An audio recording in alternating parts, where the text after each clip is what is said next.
may find Narnia a more savage place than you remember.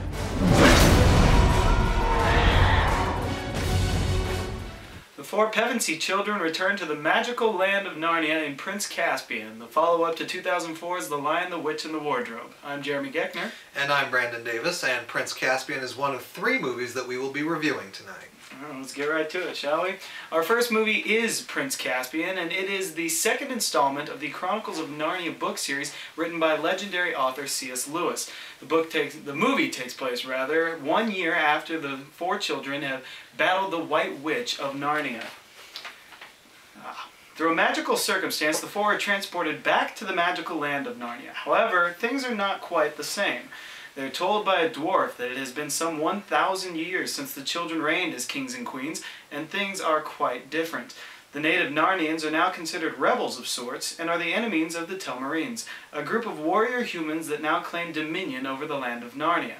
From this group comes Prince Caspian, the rightful heir to the throne. But he is ousted from the kingdom by his uncle, the evil King Miraz, and Caspian enlists the help of the rebel Narnians, as well as the 4 Pevensey children, to help him reclaim his throne and once again bring peace to Narnia.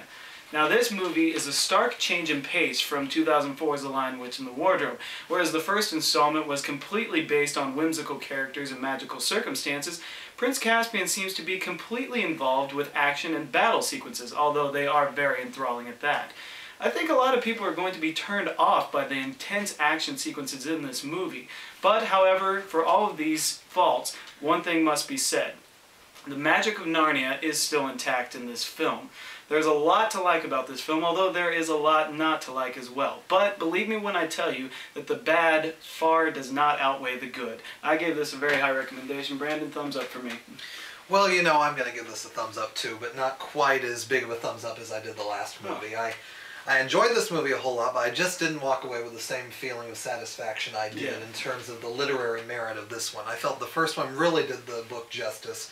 Felt like this one was a little iffy in terms of some of the parts. I especially didn't like the budding romance that they decided to put with Caspian and Susan. I just felt it was out of place. Yeah, indeed. And it's very easy for us to criticize something like that because we are such big fans of the books. I mean, I know we've both read them. But yeah, the love story between Caspian and Susan just doesn't really go anywhere. It feels very forced all the time, I think.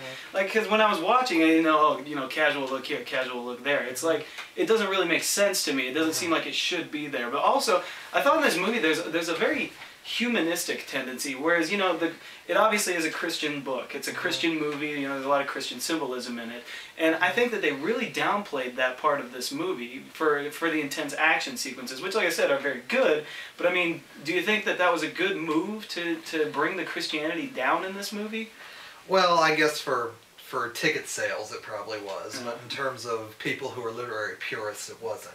I must say though, I think the performances in this movie were just great. I was really impressed by Ben Barnes. Yes, Ben Barnes. I thought that he's a great, I'm not sure how many movies he's been in. But yeah, I think he's actually a West End London actor. I think they signed him just for this. I see a very big future for him in Hollywood. I think he's very charismatic and he fits the part well. And I have read he will be appearing in the third one, Voyage of the Dawn Treader, that they're working at right now. So that will be interesting to see. And as always, I think the 4 kids were even better. The 4 Pevensey children were even better in this one than they were in the first one. And of course, Liam Neeson's voice is so appropriate for Aslan. I loved the cameo by Tilda Swinton. I just thought everything was done right, and a lot of it was how I envisioned in the book. Yeah, and I just didn't feel that some of it was necessary, some of the battle sequences. Yeah, indeed. And like, since you and I have read the books, we both know that like these battle sequences in the books are like, 3 or 4 pages long, and they're, one lasts for like a half hour towards the end of the movie, It's very, but somebody I do want to mention though, Peter Dinklage as one of the dwarves. He's a very underrated actor, he's a midget actor, and I think that he really gives a really good performance in this. Very touching, very moving, but he's also good at his comedic timing. And well, I am not an Eddie Izzard fan, as I have said.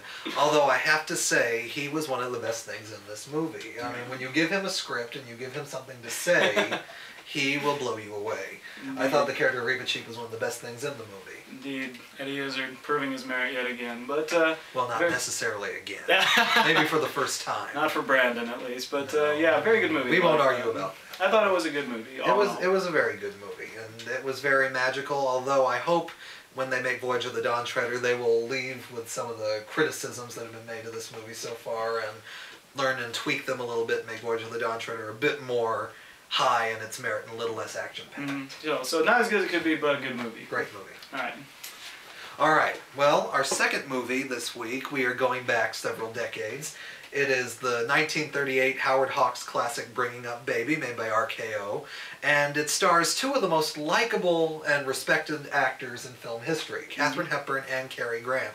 And this movie really holds a unique place in film history. It is a screwball comedy through and through. It is about a paleontologist named David Huxley who is golfing with a prospective donor to his museum when all of a sudden he meets Susan Vance, a wealthy scatterbrained heiress. And all of a sudden, out of nowhere, she just seems to bring trouble wherever she goes. She follows him to a party, she follows him down to his hotel room, she takes him everywhere, and a lot of mishappenings occur, which is basically the whole movie. It's unrealistic circumstances over and over, yet one of the fastest paced scripts I've ever seen in my life. It never quits. Some of the best character actors in film history, Mae Robeson, Charlie Ruggles, Barry Fitzgerald, all playing incredible roles. This movie would not be complete without them. And an incredible dog and leopard who seem incredibly trained in this movie, Baby and George. And the whole movie is a joy and delight through and through. I've seen it millions of times, and I just saw it a couple nights ago, and I realized you can see it over and over and pick up something that you've never seen before.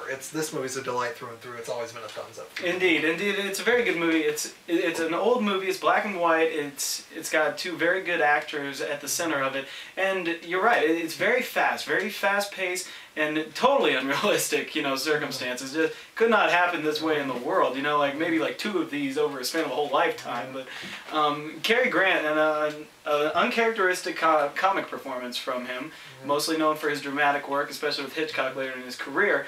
But he's very, very funny in this. Like he's got a very, he's got that geeky personality, despite the fact that he's like this very good-looking movie star. I've always said Katharine Hepburn gets all the big, dramatic parts of the movie, but it's Cary Grant doing the heavy lifting. He's got to be the reactor.